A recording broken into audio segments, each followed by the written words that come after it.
নিজের ব্যবহার করা পুরাতন কাপড় অন্য কাউকে দিলে উক্ত ব্যক্তির কোনো ক্ষতি হয় কিনা। নামাজের সময় খুব হাই উঠলে কি করা উচিত? বিদায় বলার সময় ভালো থাকবেন বলা যাবে কিনা, জুমা মুবারক বলার বিধান কি, মহিলারা কবর জিয়ারত করতে পারবে কিনা, সব মানুষের কি নির্ধারিত জীবনসঙ্গী আছে, ওযু ছাড়া হাদিস শরীফ পড়া যাবে কিনা, কেউ সফরে আছেন কিন্তু সফরের নিয়মে কসর না পড়ে নরমালি নামাজ পড়লে তার নামাজ হবে কিনা, বিবাহের উদ্দেশ্যে পাত্রপক্ষকে মেয়ের ছবি দেওয়া জায়েজ হবে কিনা, জানাজার নামাজের কাতার কি বেজোড় হতে হবে, নেফাস অবস্থায় আয়াতুল কুরসি বা অন্য কোনো দোয়া পড়া যাবে কিনা, মসজিদের টাকা ব্যাংকে রাখা যাবে কিনা, মহিলারা কি জানাজার নামাজ পড়তে পারবেন, ফরজ গোসল কারণবশত বিলম্বে করলে কোনো গুনাহ হবে কিনা, তখন নিচে জুব্বা পরা কি জায়েজ আছে, জুমার দিন অনেকের মৃত্যু ব্যক্তির দোয়া করার জন্য মিষ্টি নিয়ে আসে, সেটা খাওয়া জায়েজ আছে কিনা, আল্লাহর গুণবাচক নাম রেখে শুরুতে আব্দুল যোগ না করে বললে কি শিরক হবে, বাথরুমে উলঙ্গ হয়ে গোসল করা যাবে কিনা, মসজিদের পাশে কবর দেওয়ার বিশেষ কোনো ফজিলত আছে কিনা, মোবাইলে অশ্লীল ছবি বা ভিডিও নিয়ে নামাজ পড়লে কি নামাজ কবুল হবে, খাবার খাওয়ার সময় কি মাথায় কাপড় দেওয়া আবশ্যক, অমুসলিমদের লেখা উপন্যাস কাব্যগ্রন্থ পড়া যাবে কিনা, 4 রাকাত বিশিষ্ট নামাজের প্রথম বৈঠকে তাশাহুদের পর দুরূদ পড়ে ফেললে করণীয় কি, মহারণা না দিয়ে স্ত্রীর কাছ থেকে মাপ চেয়ে নেওয়া যাবে কি, যাচাই বাছাই ব্যতীত কোনো মাধ্যমে শোনা কথাকে বিশ্বাস করা যাবে। আপনাদের প্রশ্নোত্তরের আলোকিত ভুবনে প্রবেশ করতে যাচ্ছি। আব্দুল মতিন, আপনি লিখেছেন মোবাইলে অশ্লীল ছবি বা ভিডিও নিয়ে নামাজ পড়লে কি নামাজ কবুল হবে? নামাজ কবুল হয়ে যাবে, কিন্তু মোবাইলে ছবি, অশ্লীল বা হারাম কোনো কিছু নিয়ে যদি আপনি সালাত আদায় করেন তাহলে সেক্ষেত্রে আপনি আল্লাহ রাব্বুল আলামিনের সামনে দাঁড়াচ্ছেন, সে অবস্থায় আপনার যে মন মানসিকতা থাকা উচিত সেটি হচ্ছে না। আর এই অশ্লীল কোনো কিছু আপনার মোবাইলে যদি থাকে, খারাপ কোনো কিছু যদি থাকে, তাহলে সেটা সালাতরত অবস্থায় থাকলে সেটা যেরকম অপরাধ, ঠিক একইভাবে সালাতের বাইরেও সেটা থাকাটা আপনার জন্য অপরাধ। বিধায় এর কারণে সালাতে কোনো প্রকার ব্যাঘাত হবে না। সালাত যদি আপনি মনোযোগ দিয়ে সালাতের যে অন্যান্য শর্ত আছে সেগুলো আপনি পূরণ করে সালাত আদায় করেন তাহলে সালাত তো হয়ে যাবে, বাট এই হারামটা আলাদা একটা আপনার জন্য ক্ষতিকর, আপনার সালাতের মধ্যে মনোযোগ নষ্ট হতে পারে, সেজন্য মোবাইল থেকে হারাম জিনিস এমনিতে সরিয়ে ফেলা উচিত, তবে সালাতের এটার কারণে কোনো ক্ষতি হবে না। এরপরে সাদিয়া বিনতে আজাদ লিখেছেন, খাবার খাওয়ার সময় কি মাথায় কাপড় দেওয়া আবশ্যক? না বোন, খাবার খাওয়ার সময় আমরা মাথায় কাপড় দিতে বাধ্য নই, কারণ হাদিস আমাদেরকে এরকম কোনো নির্দেশ দেয় না যে ছেলে হোক, মেয়ে হোক, নারী হোক, পুরুষ হোক, খাবার সময় আমাদেরকে টুপি দিতে হবে। অনেকে দেখা যায় খেতে বসলে টুপিটা তালাশ করে, আমার টুপিটা দাও আমি খেতে বসবো। অনেকে মনে করেন মাথায় কাপড় দিয়ে তারপরে খেতে হয় না, এমন কোনো বাধ্যবাধকতা নেই। খাওয়ার সময় আপনার মাথা খালিও থাকতে পারে, ঢেকেও আপনি খেতে পারেন, এ বিষয়ে কোনো বিশেষ নিষেধাজ্ঞা নেই। রদ্দুল মুহতারি লেখা হয়েছে যে ওয়ালা বাসা বিল আকলি মুত্তাকিয়ান ও মাকসুফ আর রাসি, অর্থাৎ গ্রহণযোগ্য মত অনুযায়ী উন্মুক্ত মাথায় অর্থাৎ খালি মাথায় বসে খেতে কোনো অসুবিধা নেই। আব্দুল্লাহ, আপনি লিখেছেন যাচাই বাছাই ব্যতীত কোনো মাধ্যমে শোনা কথাকে বিশ্বাস করা যাবে? কারো থেকে কোনো বিষয়ের তথ্য গ্রহণ ইসলামের নির্দেশনা কি? ভাই আব্দুল্লাহ, যাচাই বাছাই ছাড়া যদি কোনো মাধ্যম থেকে আপনি কোনো সংবাদ শুনেন তাহলে শুনেই সেটা বিশ্বাস করা আপনার জন্য এক ধরনের অপরাধ। একটি বর্ণনা রয়েছে এরকম যে কাফা বিল মারই কাযিবান আন ইউহাদ্দিসা বিকুল্লি মা সামিআ। এ হাদিসের ভাষ্য বা মানে মূল পাঠ বা বক্তব্য আরবি এটা বিভিন্ন রকম আছে, মূল কথা একটাই, মর্মটা বিশুদ্ধভাবে বর্ণিত, সেটি হলো যে কোনো ব্যক্তি যা শুনলো সেটাই মানুষের কাছে বলে বেড়ালো, তাহকিক ছাড়া, যাচাই করা ছাড়া, অনুসন্ধান করা ছাড়া, সেটা পরখ করা ছাড়া, সত্য মিথ্যা জানা ছাড়া, এটা কিন্তু তার মিথ্যাবাদী হওয়ার জন্য যথেষ্ট।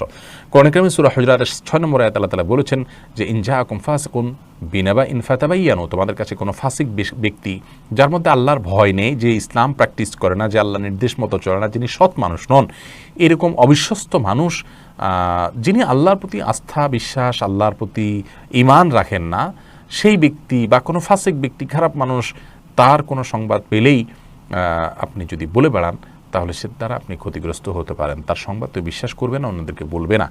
আজকে গুজবের কারণে যে পৃথিবীতে ক্ষতি হচ্ছে এবং মিডিয়া যেগুলোকে ইহুদিবাদীরা কন্ট্রোল করছে এবং তাদের এ সমস্ত মিডিয়ার অপপ্রচারে, প্রপাগান্ডায় এবং গুজবে, মিথ্যা তথ্যে আমরা মুসলিমরা পর্যন্ত বিভ্রান্ত হয়ে যাচ্ছি এবং আমাদের ঈমান ক্ষতিগ্রস্ত হচ্ছে, দুনিয়ার দিক থেকে আমরা ক্ষতিগ্রস্ত হচ্ছি। এই জন্য যাচাই বাছাই ছাড়া কোনো তথ্য গ্রহণ করা উচিত নয়। বিশেষ করে জাগতিক যে সংবাদগুলো আছে সেগুলো যেমন আমাদেরকে যাচাই করতে হবে, একেবারে কোরআন হাদিসের বিষয়গুলো আমাদেরকে নির্ভরযোগ্য সূত্র ছাড়া বিশ্বাস করা যাবে না।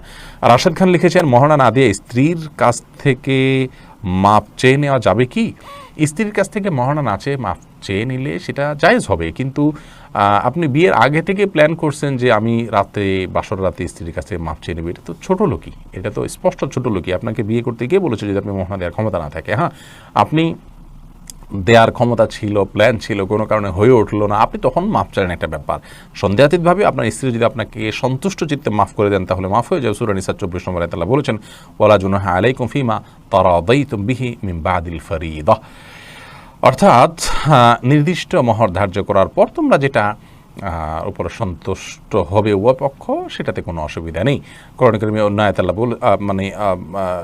আল্লাহ তাআলা আরও বলেছেন যে তোমাদের স্ত্রী যদি তোমাদেরকে কোনো ছাড় দেন মহর ব্যাপারে, তাহলে সেক্ষেত্রে ফাকুলুহু হানি মারিআ, তাহলে সেই ছাড় তোমরা গ্রহণ করতে পারো। কিন্তু আমার জানা নাই যে কোনো সাহাবী মহর ধার্য হওয়ার পরে স্ত্রীর কাছে মাপ চাইছেন যে আমাকে মাফ করে দাও।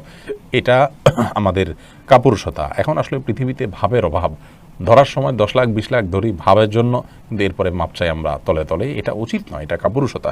এবং আগে থেকে সেজন্য আমাদের প্ল্যান থাকা উচিত। বাকি মৌলিকভাবে যদি স্ত্রীর কাছে আপনি মাপ চান, তিনি যদি মন থেকেই মাফ করে দেন, আপনার মাফ হয়ে যাবে ইনশাআল্লাহ। বেলাল হোসেন জানতে চেয়েছেন 4 রাকাত বিশিষ্ট নামাজের প্রথম বৈঠকে তাশাহুদের পর দুরূদ পড়ে ফেললে করণীয় কি? হানাফি মাযহাব অনুযায়ী আল্লাহুম্মা সাল্লি আলা মুহাম্মাদ এই পর্যন্ত পড়ে ফেললে আপনি সিজদা সাউ দিবেন। অন্যান্য অনেক উলামা ইকরাম অবশ্য বলেন যে না, এই কারণে সিজদা সাউ দিতে হবে না। বিশেষ করে আরবি স্কলাররা বলেন যে না, এই জন্য সিজদা সাউ দিতে হবে না। সৌদি আরব উলামা ইকরাম সহ অনেকেই বলেন। খাদিজা আক্তার লিখেছেন, আল্লাহর গুণবাচক নাম রেখে শুরুতে আব্দুল যোগ না করে বললে কি শিরক হবে? এটি গুরুত্বপূর্ণ একটি প্রশ্ন।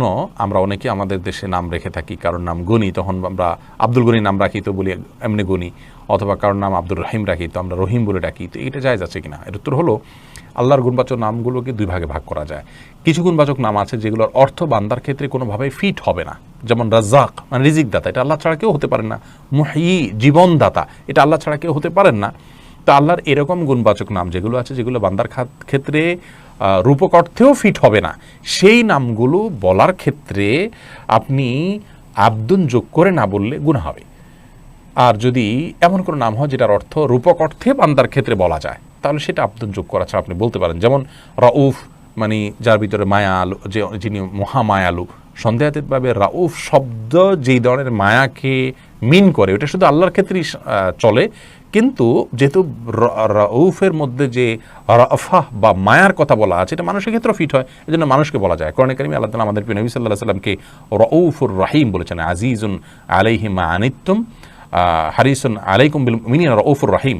আল্লাহ নবী সাল্লাল্লাহু আলাইহি ওয়াসাল্লামকে আল্লাহ তাআলা নিজে বলেছেন রাউফ এবং রহিম। অতএব আল্লাহর এরকম গুণবাচক নামগুলো আব্দুন ছাড়াও আপনি বললে গুনাহ হবে না, কোরআন থেকে সেটার প্রমাণ আমরা পাচ্ছি। তবে পুরো নাম যদি আমরা আব্দুন সহ করতে পারি ভালো, কারণ আমাদের সমাজে আজকাল নাম বিকৃত করার একটা প্রবল এবং ব্যাপক অভ্যাস দেখা যায়। মোহাম্মদ ইসলাম রুবেল আপনি প্রশ্ন করছেন, বাথরুমে উলঙ্গ হয়ে গোসল করা যাবে কিনা? ভাই রুবেল, বাথরুমে উলঙ্গ হয়ে যদি কেউ গোসল করেন তাহলে তাতে কোনো বড় গুনাহ বা কবিরা গুনাহ হবে না, বড় কোনো পাপ হবে না। তবে এই কাজটি অনুত্তম এবং ভালো নয় আমাদের জন্য, জাস্ট এইটুকু আমরা বলতে পারি। কিন্তু আপনার এর কারণে কোনো বড় গুনাহ হয়ে যাবে ব্যাপারটি এরকম না। বিশেষ ওজোরের কারণে যদি আপনার বিবস্ত্র হতে হয়, আপনার জন্য সেটা জায়েজ রয়েছে। এবং নয়বী রাহিমাহুল্লাহ সহিহ মুসলিমের সরার মধ্যে তিনি ব্যাখ্যার মধ্যে তিনি লিখেছেন যে গোসল করার সময় লুঙ্গি বা গামছা বা এই জাতীয় কোনো কিছু দিয়ে গোসল করাটা হলো উত্তম, এতে কোনো সন্দেহ নেই। তবে যদি প্রয়োজন হয় তাহলে সেক্ষেত্রে উন্মুক্ত করে, অর্থাৎ আপনার সম্পূর্ণ বিবস্ত্র হয়ে গোসল করা জায়েজ আছে। একটি হাদিস এরকম রয়েছে, নবী সাল্লাল্লাহু আলাইহি ওয়াসাল্লাম বলেছেন যে আল্লাহ তাআলাকে কেউ যদি নাও দেখে তো আল্লাহ তাআলাকে অন্তত লজ্জা করা উচিত, লজ্জাশীলতা থাকা উচিত। এই জন্য এরকমটি প্রয়োজন হলে করা যাবে, আর প্রয়োজন ছাড়া এরকম করাটা অনুচিত, অনুত্তম, ভালো কাজ নয়। প্রয়োজন হলে করা যাবে। তার আরেকটা দলিল হলো সহিহ বুখারীতে বর্ণিত হয়েছে যে আইয়ুব আলাইহিস সালাম তিনি একবার সমস্ত কাপড় চোপড় খুলে তারপর গোসল করেছেন। তারপরে মুসা আলাইহিস সালামের ব্যাপার আপনারা জানেন যে তিনি গোসল করতে নেমেছেন, পাথর তার কাপড় নিয়ে দৌড় দিয়েছে, তিনি তার পিছনে দৌড়াতে শুরু করেছেন। এগুলো সব বিশেষ কারণে এবং বিশেষ প্রেক্ষিতে। তাছাড়া এগুলো আগের শরিয়াত, সেগুলোর বিধান আমাদের জন্য বহু যে প্রযোজ্য তা নয়। আমাদের জন্য অনুত্তম হবে কাপড় চোপড় একদম খুলে গোসল করাটা, তবে হারাম নয়।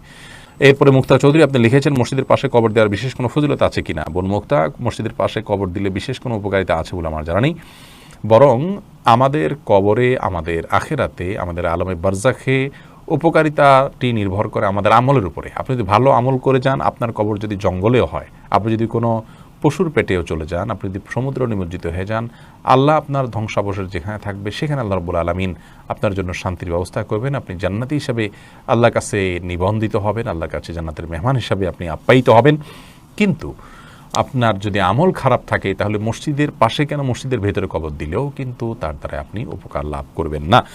এরপরে তাসফিয়া তাবাসসুম আপনি লিখেছেন অমুসলিমদের লেখা উপন্যাস কাব্যগ্রন্থ পড়া যাবে কিনা। তাসফিয়া অমুসলিমদের লেখা উপন্যাস এবং কাব্যগ্রন্থ এটি পড়তে পারেন কয়েক শর্ত সাপেক্ষে। শর্ত নম্বর 1, যদি তাদের উপন্যাসের মধ্যে এমন কিছু না থাকে যেটি আপনার ঈমানের জন্য ক্ষতিকর হবে, যেটি ইসলাম শরিয়া অ্যালাউ করে না, যেমন অশ্লীল এবং আপনার মনের জেনা বা কল্পনার জেনা আপনার মধ্যে আনতে পারে, এরকম কোনো কিছু যদি না থাকে তাহলে সেক্ষেত্রে সেই উপন্যাসগুলো আপনি পড়তে পারেন ভাষা শেখার জন্য, ভাষার শিল্প জানার জন্য এবং অন্যান্য আরও ভালো যে দিকগুলো আছে সেগুলোর জন্য আপনি উপন্যাস পড়তে পারেন অমুসলিমদের লেখা। কিন্তু মনে রাখতে হবে যে তাদের সে লেখা পড়ে তারা সেখানে কোনো শিরকি কোনো কিছু যদি লিখে থাকেন, কুফুরি কোনো কিছু লিখে থাকেন, বা তাদের লেখার মাধ্যমে আপনি শিরক এবং কুফুরের প্রতি দুর্বল হতে পারেন, সেগুলোকে স্বাভাবিক করে তুলতে পারে আপনার কাছে অশ্লীলতার বিষয়গুলো থাকে, তাহলে সেক্ষেত্রে সেগুলো পড়া আপনার জন্য উচিত হবে না। তবে একই বিষয়ে জ্ঞান অর্জনের জন্য যদি মুত্তাকি, পরহেজগার, নেককার, ভালো মানুষ, ভালো চরিত্রের, ভালো আমলের, ভালো বিশ্বাসের মানুষ যদি আপনার কাছে থাকে এবং তার লিখিত বই পুস্তক থাকে, অবশ্যই আপনি সেটাকে প্রায়োরিটি দিবেন। কারণ বই যার পড়ছেন তার কাছ থেকে আপনার মধ্যে এক ধরনের আধ্যাত্মিক এবং রুহানি প্রভাব আপনার মধ্যে আসবে। এবং সবচেয়ে বড় কথা হলো আধ্যাত্মিক প্রভাবের চাইতেও আপনার যেটি ভালোভাবে জোরালোভাবে আপনার মধ্যে আসবে তা হলো সেখানে তার চিন্তাধারার প্রতিফলন হবে, সেটার রিফ্লেক্ট আপনার মধ্যে পড়বে। তার চিন্তার মধ্যে শিরক থাকলে এবং আল্লাহ দ্রোহিতা থাকলে, আল্লাহর প্রতি কুফরি থাকলে তার দ্বারা কিন্তু আপনি প্রভাবিত হবেন। বিধায় সেগুলো পড়ার পরে কিন্তু সাবধান থাকতে হবে। এই জন্য অমুসলিমদের লেখাজোখা পড়বেন জাস্ট আপনার জ্ঞান অর্জনের জন্য, কিন্তু খারাপ কিছু যেন না থাকে। মুসনাদ আহমদের হাদিসে আসছেন নবী সাল্লাল্লাহু আলাইহি ওয়াসাল্লাম বলেছেন, হাদ্দিসু আন বনি ইসরাঈল ওয়ালা হারাজ। ইহুদিদের কাছ থেকে তারা যদি কোনো ঘটনা বর্ণনা করেন তাহলে সেটা তোমরা বর্ণনা করতে পারো, তাদের কাছ থেকে শোনা জিনিসগুলো বলতে পারো, তাতে কোনো অসুবিধা নেই। তিনি অনুমোদন করেছেন। কিন্তু যদি তারা খারাপ কিছু বা ভুলভাল কিছু বলে থাকে সেটার অবশ্যই বর্ণনা করার অনুমোদন নাই। এর দ্বারা নবী সাল্লাল্লাহু আলাইহি ওয়াসাল্লাম বুঝিয়েছেন যে তাদের থেকে ভালো কিছু বলে এটা তোমরা বর্ণনা করতে পারো। স্বামী স্ত্রী একত্রে নামাজ পড়ার সময় স্ত্রীকে একামত দিবে না। স্বামী স্ত্রী একত্রে যদি জামাতের সাথে সালাত আদায় করেন তাহলে সেক্ষেত্রে স্বামী নিজে একামত দিবেন, তিনি নিজেই ইমামতি করবেন। স্ত্রী একামত দিবেন, স্বামী ইমামতি করবেন, ব্যাপারটা কিন্তু সেরকম নয়। এরপর আব্দুল্লাহ আপনি লিখেছেন, কেউ যদি আমার কোনো ক্ষতি করে কিংবা উপকার চাইলে না করে তাহলে তার সাথে আমার ব্যবহার কেমন হওয়া উচিত।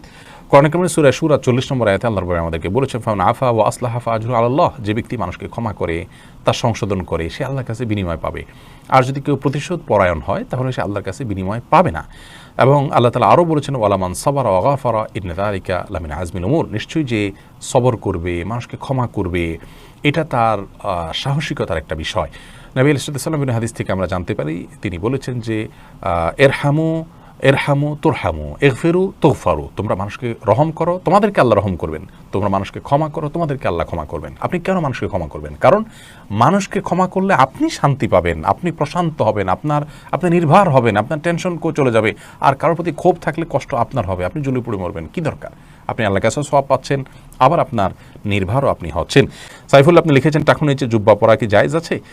টাকুন নিচে জুব্বা পরা জায়েজ নয়। আপনারা অনেক সৌদিয়ানদেরকে দেখেন, তারা টাকুন নিচে জুব্বা পরে, মাথা টুপি পরে, আবার উপরে একটা আপনাদের শেখরা যেরকম রুমাল পরে এরকম একটা রুমালও পরে। তো এটা দেখে আপনারা হয়তো মনে করেন যে এই জুব্বা পরা বোধহয় জায়েজ আছে। না ভাই, মা আসফা মিনাল কাবাইনি মিনাল ইজারি ফিন্নার। নবী ইসলামের কোনো হাদিস আছে মা আসফা মিনাল কাবাইনি ফিন্নার।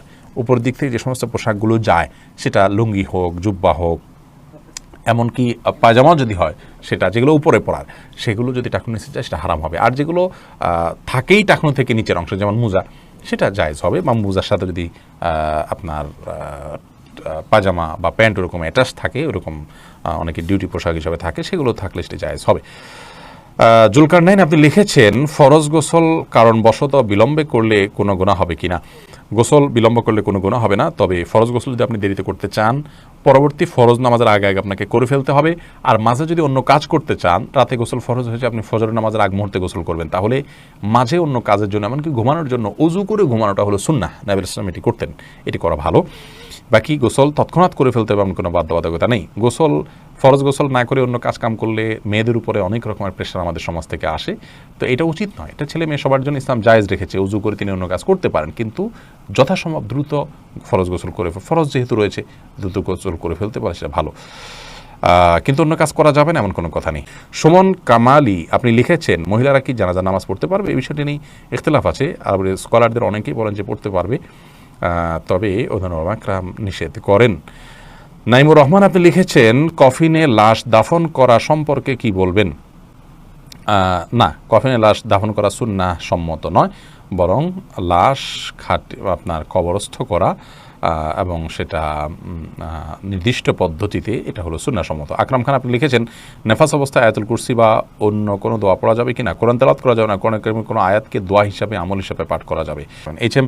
শহীদুল ইসলাম লিখেছেন, জুমার দিন অনেকে মৃত্যু ব্যক্তির দোয়া করার জন্য মিষ্টি নিয়ে আসে, সেটা খাওয়া যায় আছে কিনা? মিষ্টি খাওয়াতে কোনো অসুবিধা নেই, তবে দোয়া করার পর মানুষকে মিষ্টি খাওয়ানো এটা আসলে কোন হাদিস নির্দিষ্ট কোনো বিষয় নয়। এমনি দোয়া করলাম, আমরা দোয়া চাইলাম, কেউ দোয়া করলো, এটা ভিন্ন কথা, কিন্তু দোয়া করার পর তাকে মিষ্টি দেয়া এটা আমাদের দেশীয় কালচার, এবং এটা অনেকটা দোয়ার বিনিময় কেন জানি মনে হচ্ছে। মৃত ব্যক্তির জন্য দোয়া করার পর পয়সা নেওয়াও জায়েজ নাই, কোনো বিনিময় নেওয়া জায়েজ নাই। এটা বিনিময় আপনি না বললেও যে ঠিক আছে উপস্থিত মানুষদের জন্য হাদিয়া, সেই হিসাবে এটা খাওয়া জায়েজ আছে, যে কেউ দোয়া করুক বা না করে মসজিদে যারা আছে সবাইকে খাবার দিলাম, সবাইকে একটু মিষ্টি খাওয়ালাম যাতে মৃত ব্যক্তির সওয়াব পায়, সেই উদ্দেশ্যে তিনি করলে এটা গুনাহ হবে না সন্দেহাতীতভাবে, সেই জন্য বললাম এটা খাওয়া জায়েজ আছে।